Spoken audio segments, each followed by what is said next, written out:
Crispy চিংড়ি মাছের বড়া রেসিপি। আসসালামু আলাইকুম, সবাইকে স্বাগতম আমার চ্যানেলে। আজকে আমার চ্যানেলের আয়োজনে আছে চিংড়ি মাছের বড়া রেসিপি। আমি এখানে 2 কাপের মতো চিংড়ি মাছ ভালো করে ধুয়ে পানিটা ঝরিয়ে নিয়েছি। এখন চিংড়ি মাছগুলো সামান্য আমি তেলে নেব। এমনভাবে এটা আমি ভেজে নেব যাতে এটা কড়া করে ভাজা না হয়। ভাজার সময় আমি সামান্য পরিমাণ লবণ দিয়েছি, লবণ দিয়ে তারপর নেড়েচেড়ে এটা সামান্য ভেজে নেব। চিংড়ি মাছ মনে হয় 100-এর মধ্যে 90% মানুষই পছন্দ করে। আর এই মাছ যেভাবে রান্না করা হোক না কেন সমানভাবে এর টেস্টটা থাকে। আমি এটা নেড়েচেড়ে একটু ভেজে নেব যাতে চিংড়ি মাছের কাঁচা গন্ধটা চলে যায়। যারা চিংড়ি মাছ খেতে ভালোবাসে আজকের রেসিপিটা তাদের জন্য। আমার চিংড়ি মাছটি ভাজা হয়ে গেছে, এখন ঠান্ডা করে তারপর আমি শিলপাটায় বেটে নেব। এখানে আমি বেশ খানিকটা কাঁচামরিচ কেটে নেব। ঝাল যার যার পছন্দ অনুযায়ী নিয়ে নেবেন। কেউ বেশি ঝাল পছন্দ করে, কেউ কম পছন্দ করে। আমি কাঁচামরিচগুলো ছোটো ছোটো পিস করে কেটে নেব। কোরবানিদের পর থেকে কম বেশি সবার বাসায় গরুর গোশত রান্না বা খাওয়া হচ্ছে।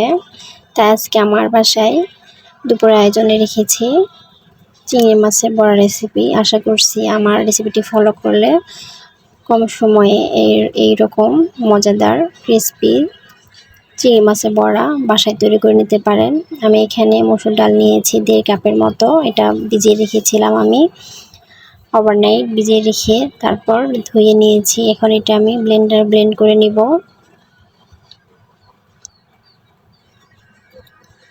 আর চিংড়ি মাছের বড়ার মধ্যে যে মশলাগুলো ইউজ করব তা নিয়ে নিয়েছি।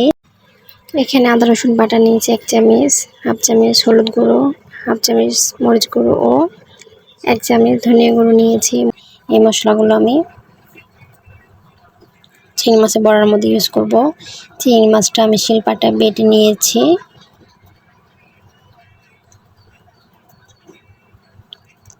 চেষ্টা করবেন চিংড়ি মাছটা একটু বেশি দেওয়ার জন্য। আমি চিংড়ি মাছটা 4 ভাগ দিয়েছি। 2 ভাগ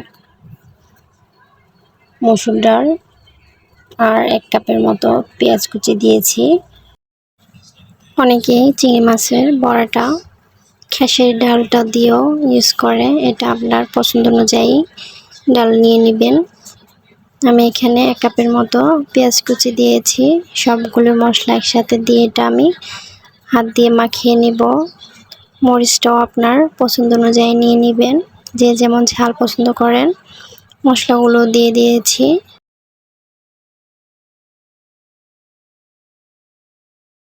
লবণটা দেওয়ার সময় চেক করে দেবেন, যেহেতু আমি চিংড়ি মাছ ভাজার সময় সামান্য লবণ দিয়ে নিয়েছি।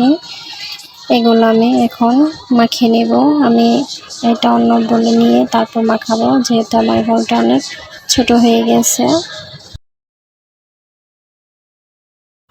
চিংড়ি মাছের বড়া খেতে আসলে খুব অসাধারণ খেতে। এটা খুবই ক্রিস্পি হয় এবং খেতেও খুব ভালো লাগে। যারা এখনও চিংড়ি মাছের বড়া খেতে বা রান্না করেননি, আমার রেসিপিটা যদি ফলো করেন তাহলে অবশ্যই কম সময়ে এরকম মজাদার চিংড়ি মাছের বড়া তৈরি করে নিতে পারবেন।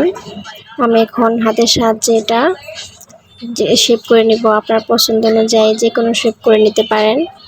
এভাবে আমি সবগুলো বানিয়ে নিব। আমার এই রেসিপিটি ফেসবুক বা ইউটিউবে যে কোনো জায়গা থেকে দেখতেছেন তাদের অসংখ্য অসংখ্য ধন্যবাদ সবসময় আমার পাশে থাকার জন্য। আশা করছি আমার চ্যানেলের সাথেই থাকবেন। আর নতুনদের আমার চ্যানেলকে স্বাগত জানাবেন, যাতে করে আমার চ্যানেলকে সাবস্ক্রাইব করে আমার চ্যানেলের পাশে থাকে। আর চিংড়ি মাছের বড়া কারা কারা পছন্দ করেন অবশ্যই কমেন্ট বক্সে জানিয়ে যাবেন। আমার চিংড়ি মাছের বড়াগুলো তৈরি হয়ে গেছে, এখন এগুলো আমি ভেজে নেব। চিংড়ি মাছের বড়া ভাজার সময় আমি অল্প তেলে ভেজে নেব, ডুবো তেলে ভাজবো না। ভাজার সময় অবশ্যই খেয়াল রাখবেন যাতে নিচে না লেগে যায়। যখন দেখবেন একটু লালচে লালচে হয়ে গেছে তখন মনে করবেন এটা হয়ে গেছে। আমি এটা সাবধানের সাথে ভেজে নেব। যাদের অ্যালার্জিজনিত রোগ আছে তারা অবশ্যই চিংড়ি মাছটা অ্যাভয়েড করবেন। চিংড়ি মাছটা অতিরিক্ত খেলে অ্যালার্জিজনিত রোগটা বেড়ে যায়। আমার চিংড়ি মাছটি লালচে হয়ে গেছে, এখন এগুলো আমি উঠিয়ে নিব। তো তৈরি হয়ে গেল চিংড়ি মাছের বড়া বা পাকোড়া। আজকে গরম ভাতের সাথে খেতে বেশ ভালো লাগবে। আশা করছি আজকের রেসিপিটা আপনাদের ভালো লেগেছে। সাথে থাকার জন্য ধন্যবাদ।